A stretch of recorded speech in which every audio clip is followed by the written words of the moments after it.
Hey guys, welcome back to the video. I'm Luke, an ACA qualified accountant, having passed all of my 15 ACA exams at the first attempt while studying at a Big Four firm.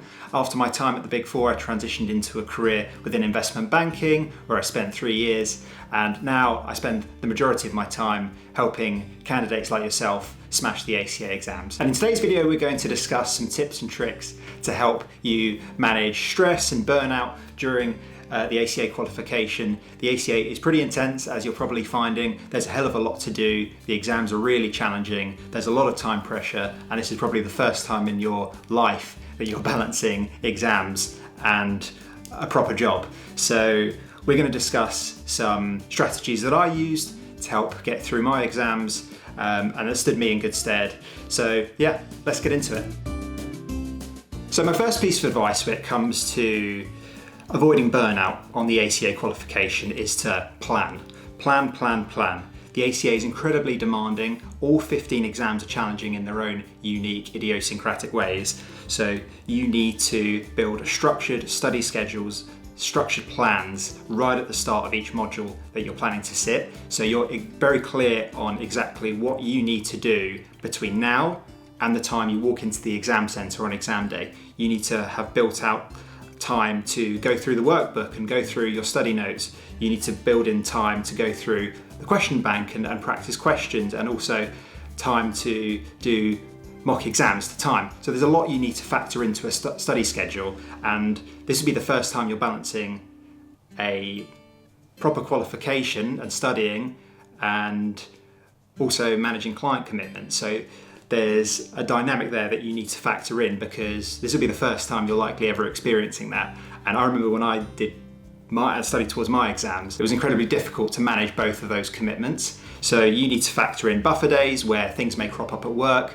and you have to put studying to one side. But if you've planned ahead and you've baked that into your study schedule, you should have ample time to study. My other piece of advice when it comes to planning is to not overcommit. There's a lot to do, and it's easy to get overwhelmed and stressed out. My advice is to be consistent rather than try and do everything. You want to be doing little and often. By little, I mean maybe 4 to 5 hours a day, but you don't want to burn out the week before the exam. You want to be consistently learning, consistently doing question practice, maybe 4 to 5 hours a day.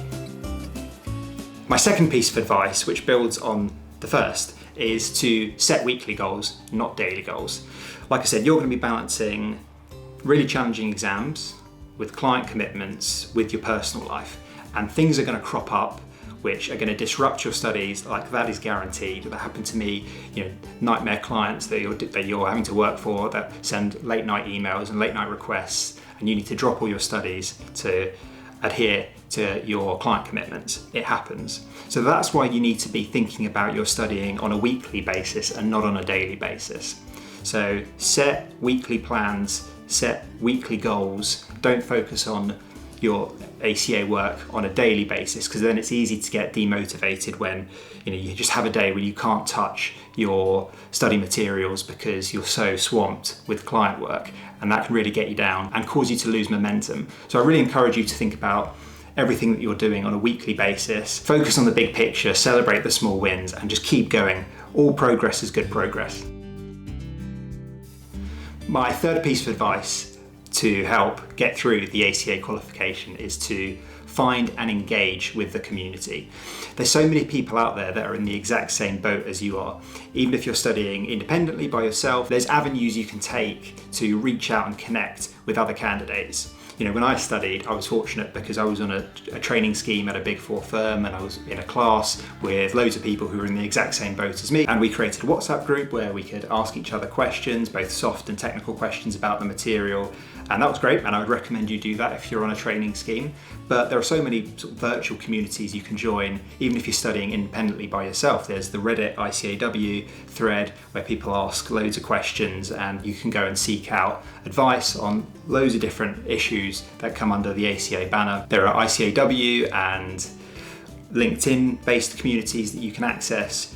There's 40,000 candidates that are studying ACA exams every year. There are so many people out there that are in the exact same boat as you, so reach out to them, connect with them. There's so many ways you can do this now online. So create communities, join forums, ask questions. Don't go through this alone because it's a pretty long and arduous experience. The 3 years is not a fun one. So do it together, do it with other people, engage and ask questions and use each other. And my fourth and final piece of advice when it comes to the ACA qualification is to not compare your journey with others. Everyone's ACA journey looks slightly different. Everyone is going at their own pace and is forging their own path. Everyone's taking their exams in a slightly different order. Some people fail exams, some people don't. But at the end of the day, everyone studies differently. Everyone studies at a slightly different pace. Everyone's going to have a completely different qualification. So don't compare yourself with others. The objective is to get through all the 15 exams, get the work experience requirement and pass. It doesn't matter whether you're hitting 100% in the exams or hitting 55%. Just doesn't matter. All you need to focus on is your own journey, your own growth, your own performance. Don't kind of seek out what everyone else is doing, how everyone else did on a certain exam, how everyone else is doing on their mocks, what exams people find difficult, what exams people find easy. You're on your own journey. So focus on your plan, your goals, your growth, and just phase out all the noise. Cool, so that's everything I had to discuss in this video. Key point is the ACA is a marathon, not a sprint. Pace yourself, build out plans, build out a structure in your life that will allow you to balance the qualification with your work and your personal life, and don't overdo it. You want to aim for consistency, not sprints. You don't want to be going through hectic periods of time where you're studying for 12, 13, 14 hours a day. You're much better off starting early, developing a structured plan and studying 4 to 5 hours a day, 5, 6, 7 days a week. That's a much better way and much more sustainable way to manage the qualification, avoid stress and avoid burnout. So that's everything I wanted to cover. Any questions, feel free to fire them off in the comments. I'm making loads of videos on the ACA and the ACA qualification, so please feel free to come along on this journey, like, subscribe, and I'll see you guys in the next video.